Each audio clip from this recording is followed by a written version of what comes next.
both before and especially after his high-stakes summit in Helsinki, Finland, with Russian President Vladimir Putin. President Donald Trump received withering fire in the form of harsh criticism from the liberal media and bipartisan political establishment in Washington, D.C. Far too many of those critics cranked up their outrage to the maximum level and accused Trump of committing treason against America, ostensibly because he declined to publicly admonish Putin for meddling in the 2016 election and for not uncritically accepting the largely evidence-free assertions of such that originally came from the now-provably biased intelligence community of the prior Obama administration. But conservative talk radio king Rush Limbaugh isn't buying those reasons as the end-all, be-all of the furious and over-the-top reactions of the media and political establishment to Trump's summit with Putin, and suggested that there was an ulterior motive behind both the outrage and Trump's decision to not publicly state the things that so many of his detractors wanted to hear him say. On Tuesday's program,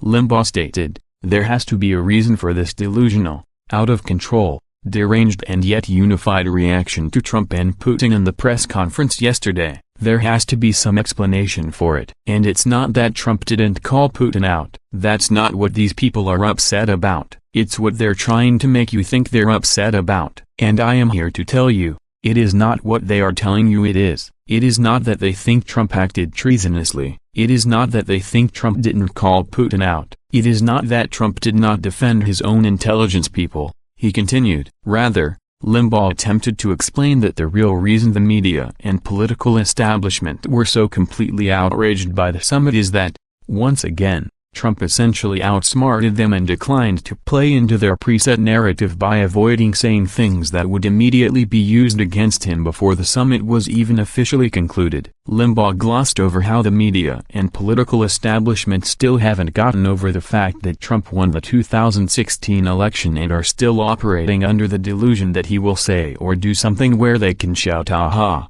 this time we've got him," and remove him from office, ending the dire threat Trump truly poses to the establishment's status quo. Trump isn't stupid. Trump is not ignorant. Trump is not incapable of nuance, stated Limbaugh of the anti-Trump efforts, and later reiterated that Trump has confounded them in every single effort they have made and mounted against him. They're at their wits' end now, with an eye toward the media's ongoing narrative regarding Russian interference in the election and supposed collusion between Russia and Trump's campaign. Two separate issues that have been deliberately conflated into one by the media. Limbaugh proceeded to get to the heart of his theory about why Trump refrained from publicly acknowledging the Russian interference at the summit. And now we're told that Donald Trump can go ahead and, in a press conference with Vladimir Putin, he can acknowledge that the Russians meddled while at the same time be protected from any allegation that he colluded.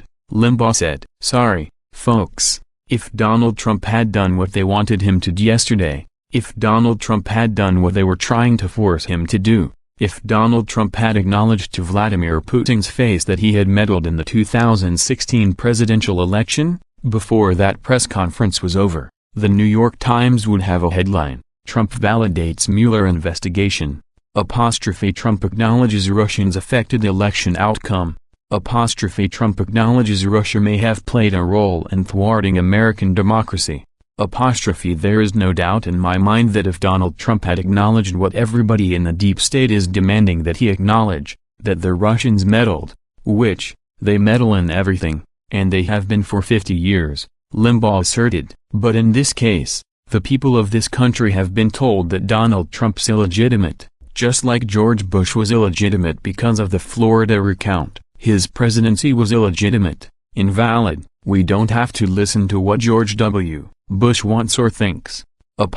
Same thing with Trump, he continued. They simply refused to accept that they were defeated. And Trump, if he had acknowledged the meddling of the Russians, all you would be seeing today is that Trump acknowledges Putin may have or did affect the outcome of the election, because that's what they've wanted, just like. Remember those press conferences where the media demanded George W. Bush apologize, admit he had made mistakes, and Bush wouldn't do it? Limbaugh said, the same thing with Donald Trump here. He cannot bifurcate this. He cannot acknowledge that Putin meddled, because if he did, and if he ever does, then the media is going to include and write that Trump has finally acknowledged that there was tampering in the election and that his victory may now be in question and that Donald Trump knows it. That's what they want to write. He's not giving them a chance to write it, Limbaugh added. Limbaugh concluded that Trump had worked incredibly hard to win the presidency and wasn't about to play into the hands of those who would diminish or delegitimize such an amazing achievement, whether that be the liberal media, Democrats or never-Trump Republicans or even the Russians themselves, which is entirely rational and understandable to me. Once again, Rush Limbaugh has hit the nail on the head and cut through all of the media's BS to strike at the heart of the matter, which is the still ongoing fixation of Trump's detractors on finding a way to undermine and ultimately destroy his presidency, by any means necessary.